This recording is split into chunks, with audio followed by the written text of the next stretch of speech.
இன்னைக்கு திமுக இருக்கக்கூடிய மூத்த அமைச்சர் அன்னைக்கு அதிமுகவுடைய அமைச்சர். அவர் கையை காலை பிடித்து அந்த வழக்கை முடித்துவிட்டு வெளியே வந்து சிலுவம்பாளையம் பஞ்சாயத்து தேர்தலில் நின்று தோர்த்த மனிதர் நீங்கள்.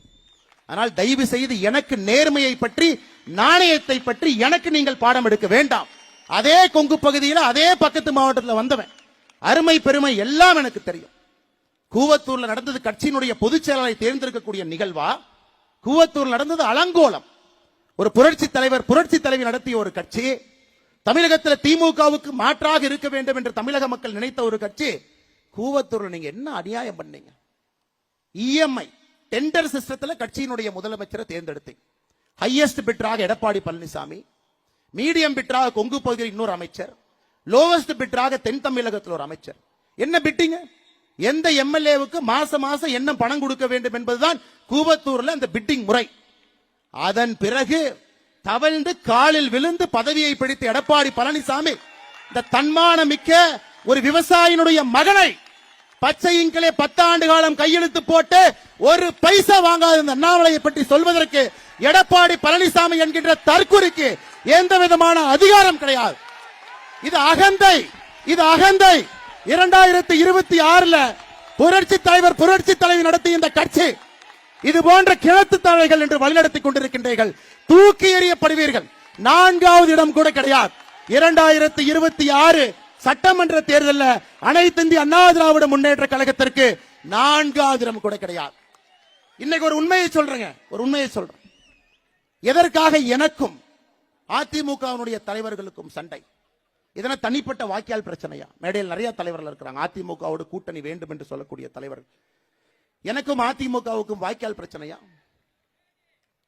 நம்முடைய கூட்டணியில் இருக்கக்கூடிய தலைவர் எடப்பாடி பழனிசாமி அவர்களை தொலைபேசி மூலமா கூப்பிடுறாங்க.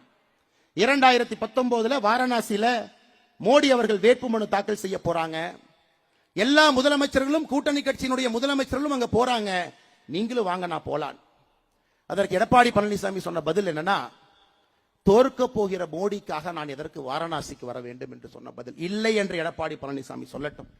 என்னுடைய தலைவனை பற்றி எப்படி எடப்பாடி பழனிசாமி அன்று பேசினாரோ, மானமுள்ள அண்ணாமலை அன்றிலிருந்து கூட்டணி கட்சி தலைவராக எடப்பாடி பழனிசாமி எப்பொழுதும் நான் ஏற்றுக்கொண்டது கிடையாது, எப்பொழுதும் ஏற்றுக்கொண்டது கிடையாது.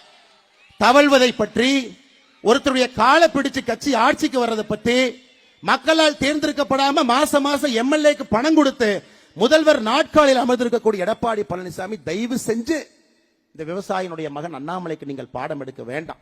எப்படி வர வேண்டும், எப்படி அரசியல் இருக்க வேண்டும், எப்படி செய்ய வேண்டும் என்கின்ற பாடம் எடுக்க வேண்டும். நான் உண்மைதான் பாரதிய ஜனதா கட்சியில் கிளை தலைவராக நான் சேரவில்லை. உண்மைதான் நான் ஒன்றிய தலைவராக நான் பணியாற்றவில்லை.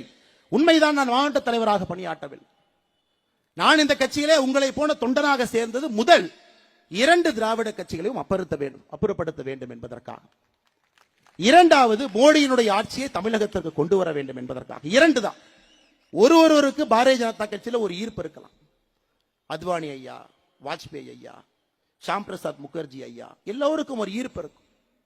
தேசியம், ஆன்மீகம், தெய்வீகம், வலிமையான ஒரு கட்சி, இந்த நாட்டை வழிநடத்தக்கூடிய கட்சி, நான் கரப்ட் பார்ட்டி, பெண்களுக்கு முதல் மரியாதை கொடுக்கக்கூடிய ஒரு கட்சி, சாதாரண மனிதனை தலைவராக்கக்கூடிய கட்சி. எல்லோருக்கும் பாரதிய ஜனதா கட்சியின் மீது ஒரு பார்வை இருக்கும்.